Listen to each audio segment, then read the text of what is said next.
South Korea Seoul की। हमारे hero का नाम है संग जिन वू, जो कि एक हंटर है और उसका रैंक ई है। ई जो कि सबसे लोएस्ट रैंक माना जाता है, यानी हमारा हीरो एक बहुत ही कमजोर हंटर है। हमारा हीरो एक बस में से उतरता है और कहता है, मैं सबसे कमजोर हंटर हूँ। हालांकि मैं खुद भी बहुत ज्यादा शर्मिंदा हूँ कि मुझे अपने आप को एक हंटर कहते हुए शर्म आती है, क्योंकि मैं बहुत ज्यादा कमजोर हूँ और मेरे पास कोई रीजनरेशन एबिलिटीज भी नहीं। मैं जितनी बार भी डंजन के अंदर जाता हूँ उतनी बार जख्मी होकर बाहर आता हूँ और कई बार तो मैं मरते मरते बचा हूँ। एक हंटर का काम अपनी जिंदगी को दांव पर लगाना है, लेकिन मैं फिर भी ये काम करता हूँ, इसलिए नहीं क्योंकि मुझे ये काम पसंद है, बल्कि पैसों के लिए करता हूँ। संग जिन वो एक कंस्ट्रक्शन साइट की तरफ आ रहा होता है, जहाँ पर एक पोर्टल ओपन होता है, जिस पोर्टल में से होते हुए वो एक डंजन में जा सकते हैं। संग जिन वो एक हंटर गिल्ड के साथ काम करता है। संग जिन वो कहता है, अपनी हंटिंग से मुझे जितने भी पैसे मिलते हैं उनसे मैं बड़ी मुश्किल के साथ अपनी बीमार माँ के हॉस्पिटल के बिल्स अदा करता हूँ। मेरे जैसे नॉर्मल इंसान के पास, जिसके पास कोई टैलेंट नहीं, उसे कोई और जॉब नहीं मिलती, इसलिए मुझे एक हंटर बनना पड़ा। कंस्ट्रक्शन साइट का सीन दिखाते हैं। वहाँ पर एक शख्स काफी पी रहा होता है, वहीं पर उसका दोस्त भी आ जाता है। काफी पीने वाला शख्स उसे कहता है, बैक तुम तो काफी अरसे के बाद वापस आए हो, तुम तो एक हंटर नहीं बनना चाहते थे, इसलिए तुम हमारे गिल्ड को छोड़कर चले गए थे। बाक उसे कहता है, असल में मेरी बीवी प्रेग्नेंट है, हमारे यहाँ दूसरा बेटा होने वाला है, इसलिए मुझे पैसों की जरूरत थी। उसका दोस्त उसे कहता है, ज्यादा पैसे कमाने के लिए एक डंजन के अंदर जाकर हंटिंग करने से ज्यादा आसान काम और कोई भी नहीं। बाक उसे कहता है, लेकिन मैं बहुत ज्यादा परेशान हूँ, क्योंकि मैं काफी अरसे से डंजन के अंदर नहीं गया, पता नहीं मेरे स्किल्स काम करेंगे भी या नहीं, कहीं मैं सबसे पीछे न रह जाऊँ। उसी वक्त काफी वाला शख्स पीछे की तरफ देखता है तो संग जिन वो आ रहा होता है। वो उसे कहता है, तुम्हारा शुक्रिया आने के लिए। जबकि बाकी के सारे हंटर भी संग जिन वो को देखकर बहुत ज्यादा खुश होते हैं और उसे कहते हैं, तुम तो वाकई में आज भी आ गए, तुम तो बहुत ही अच्छे लड़के हो। कॉफी वाला शख्स संग जिन वो से कहता है, क्या तुमने खाना खाया? संग जिन वो से कहता है, हाँ मैंने खा लिया, मेरे बारे में इतनी फिक्र करने के लिए आपका शुक्रिया। बाक उस शख्स से पूछता है, ये लड़का कौन है? क्या ये बहुत ही एक्सपीरियंस हंटर है जो सारे लोग इसको देखकर बहुत ज्यादा खुश है? वो शख्स हंसना शुरू हो जाता है। बाक से कहता है, तुम्हें नहीं पता, क्योंकि तुम जब छोड़ कर गए थे तभी ये लड़का यहाँ पर आया था। इसका निकनेम तुम्हें बताऊं तो तुम भी हंसना शुरू कर दोगे। इसका निकनेम ये है, दुनिया का सबसे कमजोर हंटर, क्योंकि ये यहाँ पर जितने भी हंटर्स हैं उनमें से सबसे ज्यादा कमजोर है। वैसे तो इसका रैंक ई है, लेकिन जितनी बार भी ये डंजन में जाता है ये ई रैंक के मॉन्स्टर से भी मार खाकर वापस आता है। बाकू से कहता है, वो हमारी बातें सुन सकता है, वो बहुत ज्यादा करीब है। जबकि संग जिन वो भी उनकी बातें सुन लेता है और कहता है, मैंने इन लोगों की सारी बातें सुन ली, लेकिन मैं क्या कर सकता हूँ, मैं हूँ ही सबसे ज्यादा कमजोर। संग सीधा कॉफी वाले के पास जाता है और उसे कहता है, क्या मुझे एक कॉफी का कप मिल सकता है? वो उसे कहता है, नहीं, सारी कॉफी खत्म हो गई। संग और भी ज्यादा उदास हो जाता है और कहता है, आज तो मुझे कॉफी भी नहीं मिली, आज का दिन तो बहुत ज्यादा बुरा है। उसी वक्त एक लड़की जिसका नाम जूही होता है, वो संग पर चिल्लाना शुरू कर देती है और कहती है, तुम फिर से जख्मी होकर वापस आए हो। संग उसे कहता है, क्या तुम भी हमारे साथ डंजन में जाने वाली हो? जूही उसे कहती है, हाँ मैं भी जाने वाली हूँ, लेकिन मुझे ये बताओ तुम्हारे चेहरे पर ये चोट कैसे लगी? संग उसे कहता है, मुझे नहीं पता, हंटिंग के दौरान शायद मुझे कोई चोट लग गई। जूही उसे कहती है, अच्छा ऐसा क्या हुआ था हंटिंग के दौरान? फिर वो दोनों बैठ जाते हैं। संग उसे सारी बात बताता है। जूही उसे कहती है, क्या तुम इतने ज्यादा जख्मी थे कि तुम्हें हॉस्पिटल जाना पड़ा? संग उसे कहता है, हाँ, हम लोग ई रैंक के मिशन पर थे और वहाँ पर सारे ई रैंक के मॉन्स्टर थे और मेरी सारी टीम में से मैं ही अकेला था जो बहुत ज्यादा जख्मी हो गया। जूही उसे कहती है, लेकिन ऐसा कैसे हुआ? क्या तुम्हारे पास कोई हीलर नहीं था?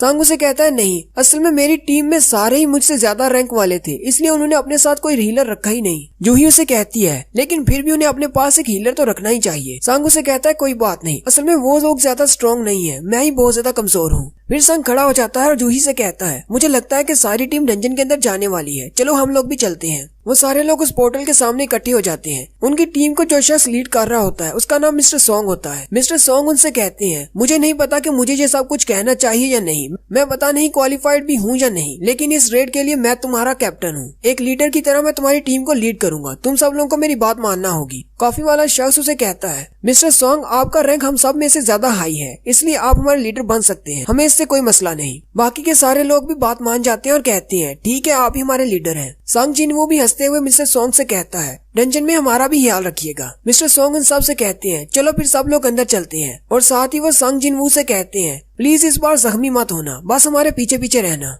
संग जिन वो पोर्टल से अंदर दाखिल होते हुए कहता है, इस बार मुझे अपना बेस्ट देना होगा, क्योंकि मुझे काफी सारे पैसों की जरूरत है। पूरी टीम के अंदर चले जाने के बाद काफी वाले दोनों शख्स बाहर खड़े होते हैं। दूसरा उसे कहता है, तुम किस बारे में सोच रहे हो? पहले वाला उसे कहता है, मैं तो बस संग जिनवू को लेकर थोड़ा सा परेशान हूँ, आज तो मैं उसे काफी भी नहीं दे पाया। दूसरा लड़का उससे पूछता है, वो तो इस ग्रुप का सबसे वीक हंटर है, वैसे इस डंजन का डेंजर लेवल क्या है? दूसरा शख्स उसे कहता है, इस डंजन का रैंक डी है। और साथ ही वो उसे कहता है, मैंने कभी भी संग जिनवू को बिना जख्मी हुए डंजन से बाहर आते हुए नहीं देखा। नेक्स्ट सीन डंजन के अंदर का होता है, जूही जिनवू के जख्मों को हील कर रही होती है क्योंकि जिनवू फिर से जख्मी हो जाता है। जूही उसे कहती है, हर बार तुम्हें ऐसे जख्मी होने की क्या जरूरत है? अगर इतना ही मुश्किल है तो तुम ये काम करते क्यों हो? जबकि वहीं पर बाकी के टीम मेंबर बाकी के मॉन्स्टर्स को मार रहे होते हैं। जूही उन सब की तरफ देखती है और कहती है, यहाँ पर सारे मॉन्स्टर्स मर चुके हैं, मुझे लगता है ये रेड खत्म होने वाली है। वो सारे लोग अपने अपने मॉन्स्टर्स को मारने के बाद इकट्ठे हो जाते हैं और अपनी अपनी तारीफ कर रहे होते हैं। जूही जिनवू से पूछती है, तुम्हारे पास कोई रीजन है? आखिर तुम ये हंटर का काम छोड़ क्यों नहीं देते?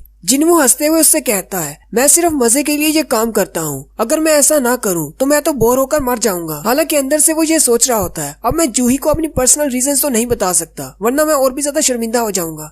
जूही चिल्लाकर उसे कहती है, अब जल्दी से हंसना बंद करो वरना तुम्हारे जख्म फिर से खुल जाएंगे। मिस्टर सॉन्ग के हाथ में एक मैजिकल कोर होती है। जब भी वो एक मॉन्स्टर को मारते हैं तो उसके अंदर से एक मैजिकल कोर निकलती है। हालांकि सी रैंक के मॉन्स्टर को मारने पर भी उसके अंदर से जो मैजिकल कोर मिलती है वो भी हजारों में बिकती है, लेकिन जिनवू के लिए सी रैंक के मॉन्स्टर को मारना बहुत ज्यादा मुश्किल है। जिनवू के हाथ में एक ई रैंक की कोर होती है। जिनवू कहता है, इतने ज्यादा जख्मी होने के बाद मुझे सिर्फ एक ई रैंक की कोर मिली है जिसके मुझे ज्यादा पैसे नहीं मिलेंगे। हर रोज मैं अपनी जान खतरे में डालकर सिर्फ एक ऐसी कोर हासिल करता हूँ, ये तो बहुत ही कम है। उसी वक्त उनका एक टीम मेंबर उनसे कहता है, यहाँ पर आओ, यहाँ पर एक और रास्ता है, डंजन के अंदर एक और रास्ता है। वो सारे उस रास्ते के सामने जाकर खड़े हो जाते हैं। मिस्टर सॉन्ग उनसे कहती हैं, ये तो डबल लेयर डंजन है, मैंने इसके बारे में सुना था, आज पहली बार देख रहा हूँ। मिस्टर सॉन्ग अपने हाथ पर एक फायर बॉल बनाते हैं और उसे उस केव के अंदर फेंकते हैं जिससे रोशनी होती है और वो केव काफी ज्यादा लंबी होती है। मिस्टर सॉन्ग सारी टीम से कहते हैं, मेरी बात सुनो, अभी तक इस डंजन का दरवाजा बंद नहीं हुआ, इसका मतलब डंजन का बॉस अभी जिंदा है और मुझे लगता है शायद बॉस इस केव के अंदर है। वैसे तो हमें अपने गिल्ड वालों से राब्ता करना चाहिए और उनके ऑर्डर्स का वेट करना चाहिए, लेकिन अगर दूसरे हाई रैंक के हंटर्स यहाँ पर आ गए तो हमें तो बहुत ज्यादा नुकसान हो जाएगा। क्यों ना हम लोग खुद ही जाकर उस बॉस को मार दें। मुझे पता है कि ये मिशन बहुत ज्यादा डेंजरस होने वाला है, तो क्यों ना हम लोग वोट करें। वोट्स में जो भी रिजल्ट निकलेगा उसके बाद कोई भी कंप्लेन नहीं करेगा। अगर वापस जाना हुआ तो वापस जाएंगे, अगर अंदर जाना हुआ तो अंदर जाएंगे। काफी सारे लोग अंदर जाने का कहते हैं जबकि कुछ लोग वापस जाने का कहते हैं। उनकी टीम में टोटल 17 लोग होते हैं। 16 में से 8 कहते हैं हमें अंदर जाना है, जबकि 8 कहते हैं हमें बाहर जाना है। बाहर जाने वालों में जूही भी शामिल होती है, वो भी कहती है कि मुझे अंदर नहीं जाना। सबसे लास्ट पर जिनवू बच जाता है। मिस्टर सॉन्ग जिनवू से कहते हैं, अब तुम बताओ हमें किस तरफ जाना है, तुम्हारे वोट पर डिपेंड करेगा हमें बाहर जाना है या अंदर जाना है। सॉन्ग के हाथ में उसका एक ही मैजिकल कोर होता है। सॉन्ग कहता है, मेरे पास ज्यादा पैसे नहीं है और बहुत ही जल्दी मुझे अपनी बहन को कॉलेज में दाखिल करवाना है और मेरी बीमार माँ के हॉस्पिटल के बिल्स भी बढ़ते जा रहे हैं। जिनवू उनसे कहता है, मैंने फैसला कर लिया, हम लोग अंदर जाएंगे और बॉस को मारेंगे। फिर वो सारे लोग उस केव के अंदर चले जाते हैं। काफी देर चलने के बाद वो कहती हैं, यहाँ पर तो रास्ता खत्म ही नहीं हो रहा, काफी देर से हम लोग चल रहे हैं। वो आपस में बातें कर रहे होते हैं और कहती हैं, एक बॉस को मारने के बाद 1 ही घंटे के बाद पोर्टल बंद हो जाता है और हमें यहाँ पर चलते हुए 40 मिनट हो गए हैं। अगर हम बॉस को मार भी देते हैं तो हमारे पास बाहर निकलने के लिए ज्यादा वक्त नहीं बचेगा। जिनवू जूही से कहता है, मुझे माफ कर देना, मेरी वजह से तुम्हें यहाँ पर आना पड़ा। अगर मैं यहाँ पर आने के लिए वोट नहीं करता तो हम सब लोग बाहर चले जाते। जूही उसे कहती है, तुम्हें परेशान होने की जरूरत नहीं, मैं बिल्कुल ठीक हूँ। जिनवू उसे कहता है, क्या तुम वाकई में ठीक हो? जूही बहुत ज्यादा गुस्सा हो जाती है और उसे कहती है, अगर मैं सच कहूँ तो मैं बिल्कुल भी ठीक नहीं हूँ, तुम्हारी वजह से मुझे यहाँ पर आना पड़ा। ये मिशन बहुत ज्यादा डेंजरस है, तुम्हें जरा सा भी अंदाजा है मैंने अपनी कितनी ज्यादा हीलिंग पावर को इस्तेमाल कर दिया तुम्हें हील करने के लिए, और तुम फिर से बॉस से फाइट करने के लिए यहाँ पर आ गए हो। अगर तुम जख्मी हो जाते हो तो मैं तुम्हें कैसे हील करूंगी? जिनवू कहता है, मैं तो सिर्फ इसी की वजह से अभी तक जिंदा हूँ क्योंकि ये एक बी रैंक की हीलर है और ये हमेशा फ्री में मुझे हील करती है। जिनवू जूही से सॉरी कहता है। जूही उसे कहती है, मुझे तुम्हारी सॉरी नहीं चाहिए। फिर जूही शांत हो जाती है और जिनवू से कहती है, अगर तुम्हें मुझसे माफी ही मांगनी है तो क्यों ना तुम मुझे खाना खाने के लिए अपने साथ ले जाओ। जिनवू उसकी बात सुनकर शर्माना शुरू कर देता है। जूही उसकी तरफ देखती है और उसे कहती है,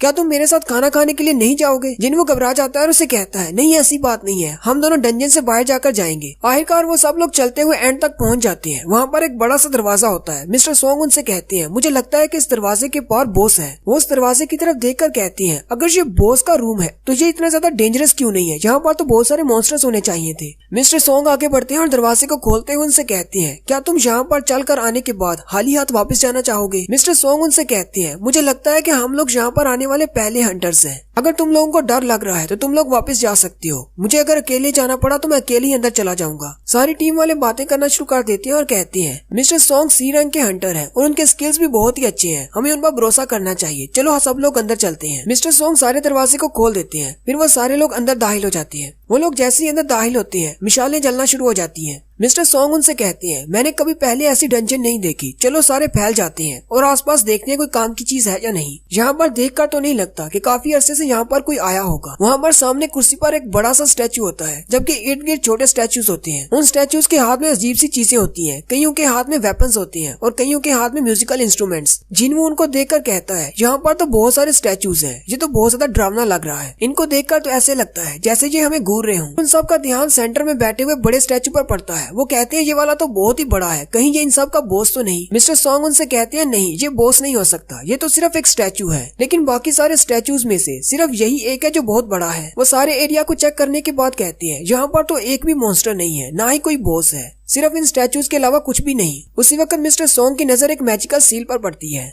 मिस्टर सॉन्ग उस मैजिकल सील को भी देख रहे होते हैं कि उनकी टीम का एक बंदा उनसे कहता है, मिस्टर सॉन्ग जहाँ पर आए, इस स्टैचू पर कुछ लिखा हुआ है। वो सारे लोग उस स्टैचू के सामने जाकर खड़े हो जाते हैं। उस स्टैचू के ऊपर कुछ लिखा होता है। मिस्टर सॉन्ग उसको पढ़ना शुरू करते हैं। उसके ऊपर हेडिंग में लिखा होता है कार्थीनोन टेम्पल्स कमेंडमेंट्स। वहाँ पर टोटल 3 कमेंडमेंट्स होती है। सबसे पहली होती है लॉर्ड की पूजा करो, दूसरी होती है लॉर्ड की तारीफ करो और तीसरी कमांडमेंट होती है कि अपनी वफादारी को साबित करो। उसी वक्त जूही जिनवू से कहती है, उस तरफ देखो, वो बड़े वाले बॉस की आंखें हिल रही हैं। मुझे लगता है शायद वो हमारी तरफ ही देख रहा है। जिनवू से कहता है, तुम्हें बस कोई वहम हो गया है, वो सिर्फ एक स्टैचू है। उसी वक्त जिनवू को कुछ महसूस होता है। जिनवू कहता है, अचानक मुझे डर क्यों महसूस हो रहा है। मिस्टर सॉन्ग जो कि अभी भी वो पढ़ रहे होते हैं, वो कहते हैं इन कमेंडमेंट्स के नीचे लिखा हुआ है अगर कोई इन तीनों कमेंडमेंट्स को फॉलो नहीं करेगा तो वो इस कमरे से जिंदा बाहर नहीं निकल पाएगा। और साथ ही दरवाजा बंद हो जाता है। दरवाजे के बंद होते ही सारी टीम घबरा जाती है और कहते हैं, अब हम लोग क्या करेंगे, दरवाजा तो बंद हो गया, हम लोग बाहर नहीं जा सकते। उनमें से एक बंदा कहता है, तुम सब लोग तो बस ऐसे ही बकवास कर रहे हो, ये तो कुछ भी नहीं, मैं अभी जाकर दरवाजा खोलता हूँ और बाहर जाता हूँ। बॉस का खजाना या जो कुछ भी है वो तुम लोग रख सकते हो, मैं वापस जा रहा हूँ। वो जैसे ही जाकर दरवाजे को हाथ लगाता है, मिस्टर सॉन्ग चिल्लाकर उसे कहते हैं, दरवाजे के हैंडल से दूर रहो। उसी वक्त एक स्टैचू हिलता है और उसके हाथ में एक बड़ा सा कुल्हाड़ा होता है। वो उस शख्स को मार देता है और उसे मारने के बाद वो स्टैचू फिर से अपनी जगह पर खड़ा हो जाता है। अपनी टीम के एक बंदे के मरने के बाद